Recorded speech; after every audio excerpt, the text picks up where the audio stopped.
श्रीराम समर्थ. श्री गणेशाय नमः. महागणपती स्थापना विधी साहित्यसूची.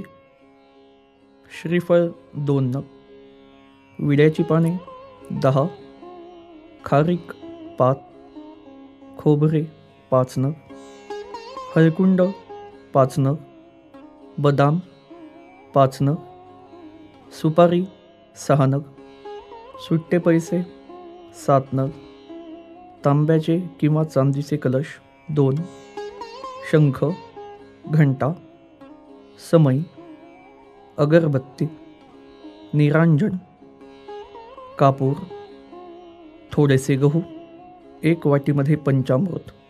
पंचामृतामध्ये दूध, दही, तूप, साखर आणि मध एकत्र करून घ्यावे. संध्याकाळी पेला